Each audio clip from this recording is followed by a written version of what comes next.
Hi, everybody. This week I went down to an Amazon warehouse in Tennessee to talk more about what we need to do to secure a better bargain for the middle class, to make sure that anyone who works hard can get ahead in the 21st century economy. Over the past 4.5 years, we've fought our way back from the worst recession of our lifetimes and begun to lay a foundation for stronger, more durable economic growth. Today, our businesses have created 7.3 million new jobs over the last 41 months. We now sell more products made in America to the rest of the world than ever before. Healthcare costs are growing at the slowest rate in 50 years, and our deficits are falling at the fastest rate in 60 years. But as any middle-class family will tell you, we're not where we need to be yet.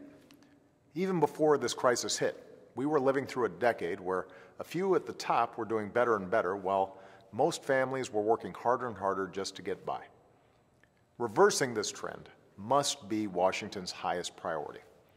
It sure is mine. But too often over the past 2 years, Washington has taken its eye off the ball. They've allowed an endless parade of political posturing and phony scandals to distract from growing our economy and strengthening the middle class. That's why I'm laying out my ideas for how we can build on the cornerstones of what it means to be middle class in America. A good education, a home of your own, health care when you get sick, a secure retirement even if you're not rich, and the most important cornerstone of all, a good job in a durable, growing industry. When it comes to creating more good jobs that pay decent wages, the problem is not a lack of ideas. Plenty of independent economists, business owners, and people from both parties agree on what we have to do. I proposed many of these ideas 2 years ago in the American Jobs Act. And this week, I put forward common-sense proposals for how we can create more jobs in manufacturing, in wind, solar, and natural gas, and by rebuilding America's infrastructure. What we're lacking is action from Washington. And that's why, in addition to proposing ideas that we know will grow our economy, I also put forward a strategy for breaking through the Washington logjam, a grand bargain for the middle class. I'm willing to work with Republicans to simplify our tax code for businesses large and small, but only if we take the money we save by transitioning to a simpler tax system and make a significant investment in creating good middle-class jobs.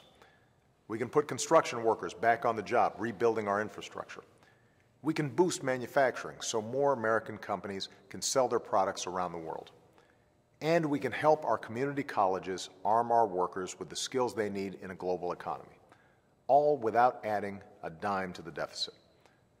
I'll keep laying out my ideas to give the middle class a better shot in the 21st century, and I'll keep reaching out to Republicans for theirs. But gutting critical investments in our future and threatening a national default on the bills that Congress has already racked up, that's not an economic plan. Denying health care to millions of Americans or shutting down the government just because I'm for keeping it open, that won't help the middle class. The truth is, there are no gimmicks when it comes to creating jobs. There are no tricks to growing the economy.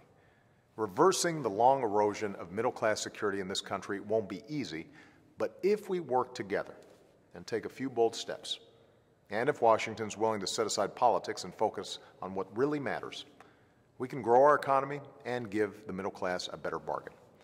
And together we can make this country a place where everyone who works hard can get ahead. Thanks, and have a great weekend.